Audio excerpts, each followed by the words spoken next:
Witam w kolejnym odcinku w Stodoła Garaż.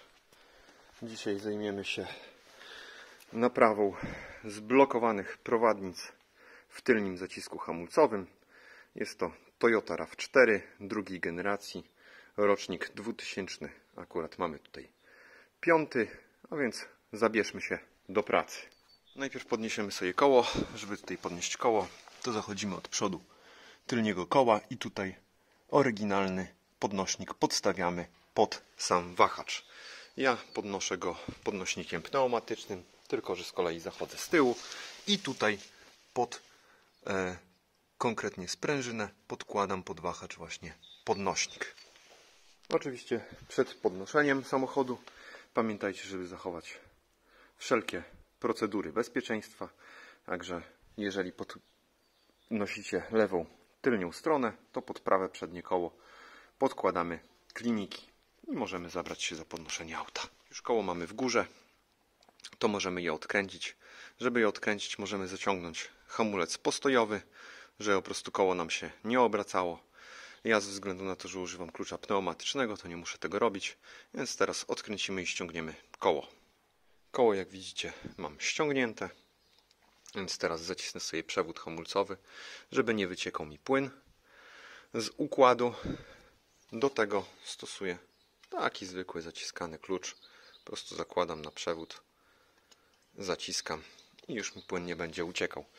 Teraz odkręcimy sobie tutaj tą śrubę, która mocuje nam przewód hamulcowy do samego zacisku.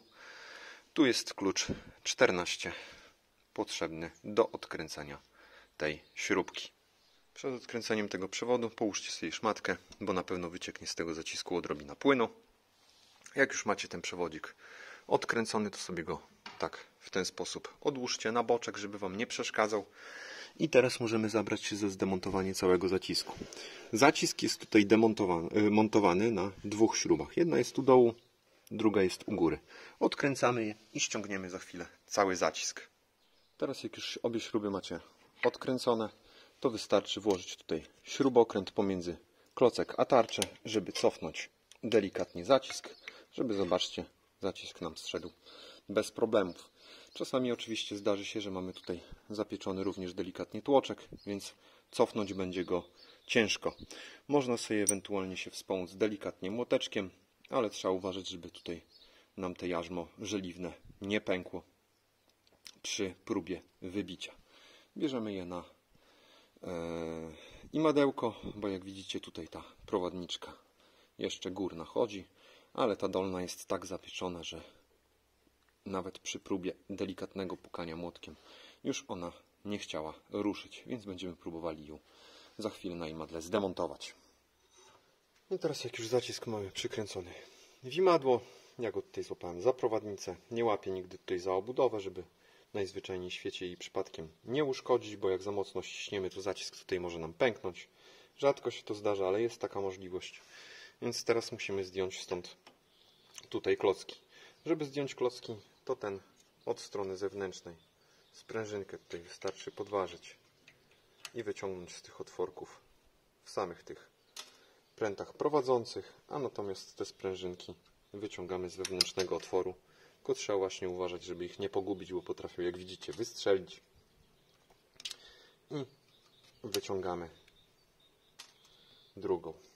Teraz trzeba wybić te stworznie. Jak widzicie, u mnie lekko idą. Wystarczy go czasami delikatnie poobracać. U mnie one się nie zapiekają za bardzo nigdy, bo zawsze je przed założeniem po prostu porządnie smaruję tutaj smarem grafitowym. Jak widzicie, po latach nawet można je bez problemów wyciągnąć. I już mamy klocki tak naprawdę zdemontowane. Teraz obrócę go i będziemy demontować tutaj same prowadnice. Jeżeli chodzi o demontaż prowadnic, no to jak widzieliście, ta chodziła tutaj luźno. Jest ładna nawet, nie jest uszkodzona. No ale ta nam tutaj stoi. Ona stoi na tyle tutaj poważnie, że nawet walenie młotkiem tutaj nam nie pomoże, więc spróbujemy tutaj to podgrzać za chwilę palnikiem i będziemy ją próbowali powolutku, delikatnie wybić. Nie będę tutaj za mocno tego grzał, bo nie będę wymieniał tutaj uszczelnień na samym cylinderku, więc muszę to tylko delikatnie tutaj podgrzać, żeby nie przegrzać tutaj uszczelnienia w środku. Jeszcze zobaczcie, właśnie ja wyrwałem tutaj jedno uszczelnionko. No zobaczcie, że te uszczelnienia w sumie nie straciły swoich właściwości, nie były popękane. No a zobaczcie, co tu się dzieje właśnie w samej prowadnicy. Jest po prostu masakra. No ale mamy nówki prowadnicę, więc tą wybijemy i będziemy za chwilę wymieniali. No i rozpoczynamy grzanie. Ja będę go grzał tylko tutaj i wyłącznie od dołu, żeby właśnie nie nagrzeć tutaj tych uszczelnień od samego cylinderka.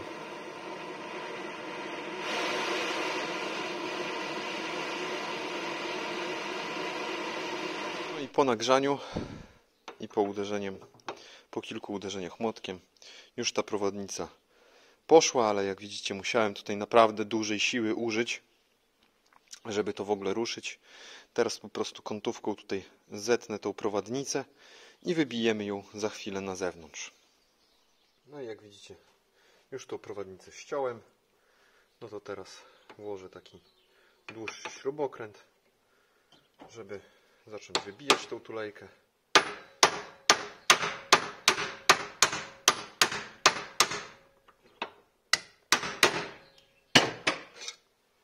Poszło mi bez większych problemów. Teraz wezmę sobie taki pręcik i wybijemy ją do końca. O. I prowadniczka już nam, jak widzicie, ładnie, pięknie wyszła. Teraz musimy to wszystko dokładnie umyć, wyczyścić i będziemy mogli zakładać nowe prowadnice. Ale zanim jeszcze przystąpię do mycia, to wezmę sobie po prostu papierek ścierny 120 i po prostu delikatnie ten otwór wyczyszczę tutaj do gołego metalu, żeby nie było tutaj żadnej rdzy. Za chwilę to wszystko poczyścimy i będzie działało jak marzenie.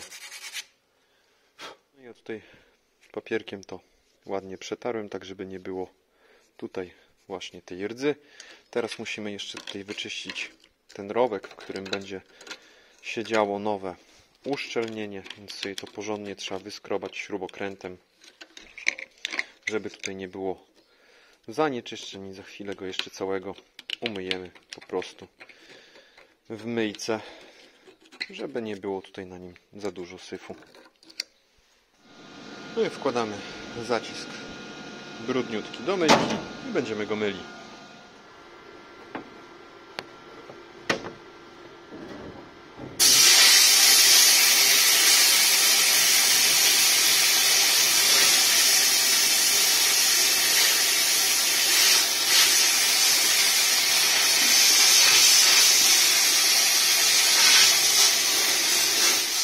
I tak cały zacisk wygląda po wyczyszczeniu.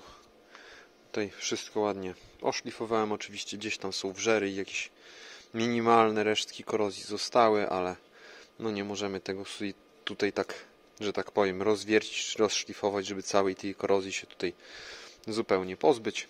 Ale jak to porządnie nasmarujemy, nie będzie problemów. Bierzemy zestaw naprawczy z nowymi oczywiście uszczelnieniami i całymi prowadnicami.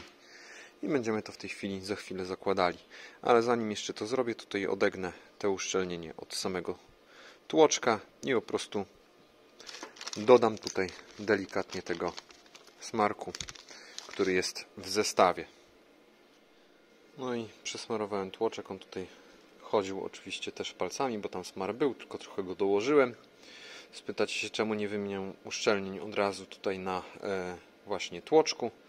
Bo pewnie i tak za jakiś czas, może w przyszłym roku po prostu będę wymieniał oczywiście wszystkie uszczelnienia i piaskował całe te elementy, bo widzicie już po prostu gdzieś tutaj gdzieniegdzie zaczyna on korodować, więc myślę, że to jeszcze po prostu sobie jakiś czas ten do renowacji tych zacisków to spokojnie będzie chodziło. Więc ja się zabieram za montaż oczywiście samych już prowadnic. Jeżeli chodzi o montaż górnej prowadnicy, to rozpoczynamy go od wmontowania samego tego uszczelnienie tutaj w to miejsce, ale zanim go zamontujemy, to ja sobie tutaj biorę odrobinkę smaru grafitowego, żeby po prostu zabezpieczyć dodatkowo tą powierzchnię przed korozją. Nie ma takiego obowiązku, ale ja po prostu sobie tak robię i przynajmniej te górne prowadnice nigdy z nimi nie ma żadnych problemów, więc wkładamy tutaj uszczelnienie. Musimy je delikatnie złożyć w ten sposób, rozprężyć je odpowiednio. Teraz bierzemy odrobinkę tego smaru z kompletu. To jest, jak się nie mylę, ATF. Rozkładamy go sobie tutaj paluszkiem po tym uszczelnieniu.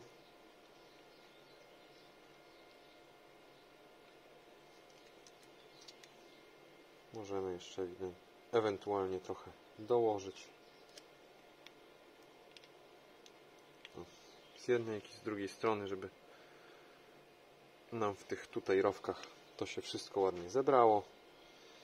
I teraz możemy włożyć po prostu prowadnicę. Nie zawsze jest to proste, bo to uszczelnienie nam się właśnie buntuje. Jak nie z jednej, to z drugiej, z której nam wygodniej. No. I mamy. I teraz wciskamy tą tulejkę, aż nam wskoczy. I zobaczcie. Teraz ładnie, pięknie to będzie pracowało. Teraz trzeba odwrócić i zrobić drugą stronę tak samo. Jeżeli chodzi o drugą stronę, no to mamy tutaj dwa oddzielne uszczelnienia.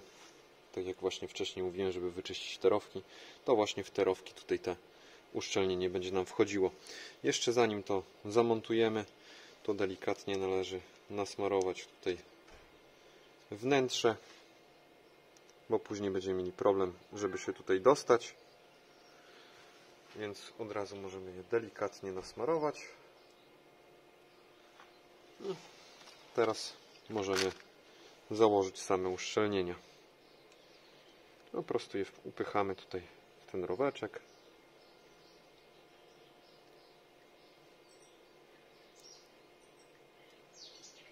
Musimy się upewnić, że na pewno siedzą na swoim miejscu.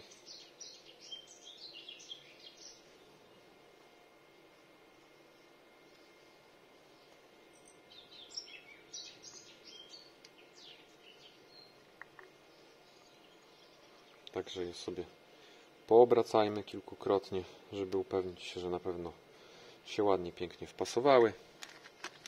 No i teraz wciskamy delikatnie smarku z jednej strony w to uszczelnienie, z drugiej.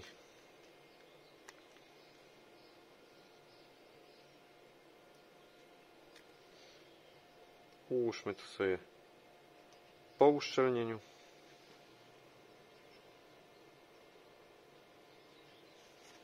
No i możemy włożyć w tej chwili od razu prowadniczkę. To już poszło łatwiej.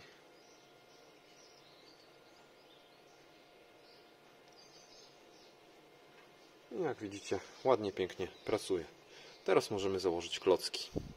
Jak już mamy zacisk umocowany w imadle, to musimy oczyścić sobie tutaj te stworznie blokujące nam zaciski. Przejechać je po prostu delikatnie szczotką drucianą, żeby pozbyć się tutaj jakichś większych zanieczyszczeń. Musimy przygotować sobie zestaw klocków. Pamiętajcie, że ten z blaszką idzie od strony właśnie tłoczka, bo ten klocek nam się szybciej zużywa i szybciej nas poinformuje, że klocki są zużyte. Stworznie ja na początku oczywiście biorę smar grafitowy, smaruję je sobie. Naprawdę tutaj się nie czaję na grubo. I wkładam tutaj do samego zacisku.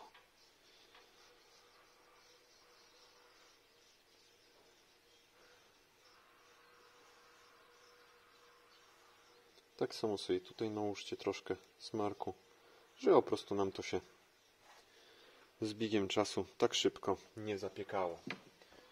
Wycieramy ręce i montujemy same klocki. Wkładamy je tutaj w sam zacisk.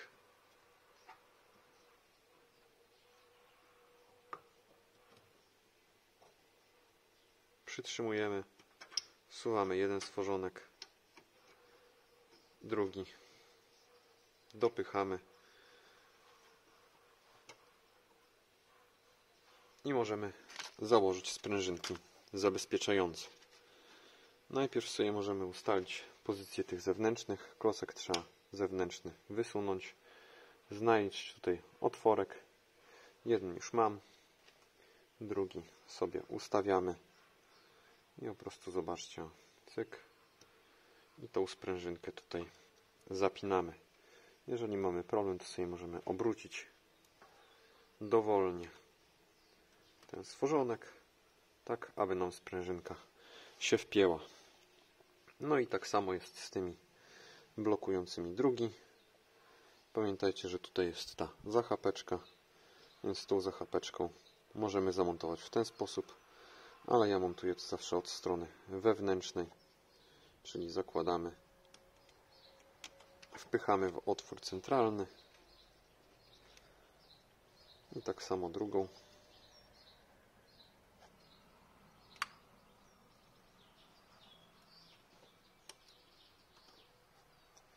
I mamy zacisk praktycznie już gotowy do montażu. Przygotowany zacisk możemy zakładać. Wkładamy najpierw tutaj śruby. Ja mam te śruby ładnie przesmarowane, że im po prostu tutaj się najzwyczajniej w świecie nie zapiekały. Wkładamy je na miejsce. I teraz możemy zamontować cały zacisk.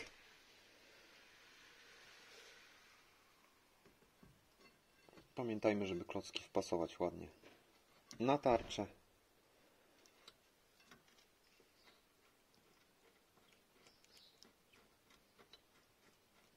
Przyłapujemy najpierw górną, później dolną.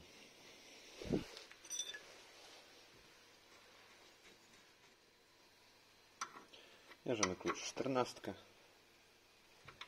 Delikatnie dokręcamy. Tutaj naprawdę nie trzeba wielkiej siły. Zobaczcie, tylko delikatnie kluczem, jedną ręką i to w zupełności wystarczy. Jak już zacisk mamy przykręcony, to teraz zabieramy się za przykręcenie przewodu. Zanim go przykręcimy jednak, musimy tutaj wymienić te podkładeczki miedziane, które się tutaj znajdują. Weźmy sobie czystą szmatkę. Przetrzyjmy dokładnie te powierzchnie, żeby tutaj na pewno nie było żadnych zanieczyszczeń. Tak samo i tutaj tą powierzchnię styku ze śrubą. Upewnijmy się, że nie ma zanieczyszczeń i zakładamy nowe podkładki miedziane. I przykręcamy, przyłapujemy tutaj ten przewód hamulcowy. Pamiętajcie, żeby tutaj trafić w ten otworek, żeby przewód był w odpowiedniej pozycji. I tutaj tak samo jak z przykręceniem całego zacisku. Tutaj myślę, że te 20 do 30 Nm w zupełności wystarczy. I rozblokowujemy dopływ płynu hamulcowego. No i teraz możemy wziąć kluczyk 8, aby rozpocząć procedurę odpowietrzania. Jak już zdjęliśmy kapturek, to bierzemy klucz nasadowy, zakładamy na odpowietrznik i delikatnie go odkręcamy. Jak już mamy poluzowany, to za chwilę weźmiemy tutaj przewodzik igielitowy, założymy go tutaj na odpowietrznik i będziemy odpowietrzać. Oczywiście przed rozpoczęciem odpowietrzenia układu upewnijcie się, że macie tutaj płyn w zbiorniczku. U mnie, jak widzicie, jest, więc możemy zacząć odpowietrzać. No i ja mam tutaj strzykawkę do ściągania oleju wraz tutaj z wężykiem. Wężyk sobie zakładam. Delikatnie tylko odkręcam odpowietrznik. Przechodzę do samochodu i będę naciskał pedał hamulca.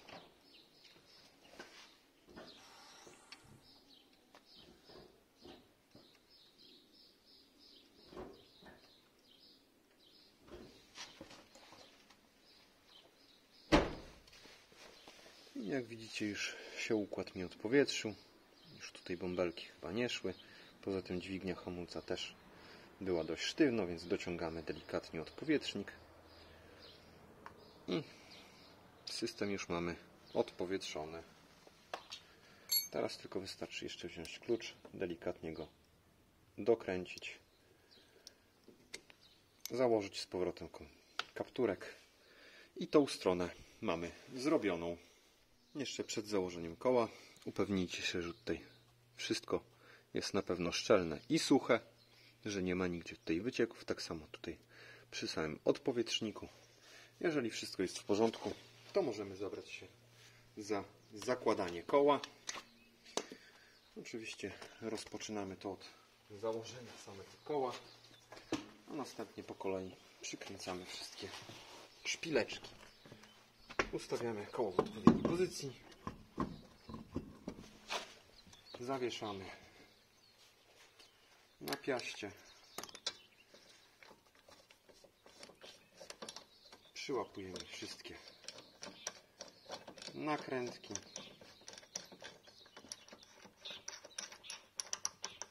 I jak mamy już wszystkie szpilki przyłapane, to bierzemy klucz dynamometryczny. Ja mam tutaj taki zwykły, prosty, gięty kluczyk i dokręcamy te koła na 120 Nm po kolei. Co drugą szpilkę stopniowo dokręcamy. Najpierw dokręcamy jakieś 60 Nm, a później dopiero lecę na tych 120.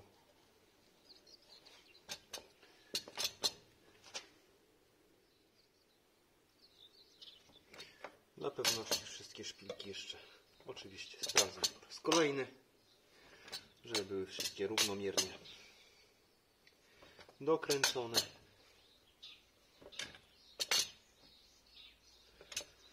I możemy opuszczać go już z podnośnika i zabrać się za drugą stronę.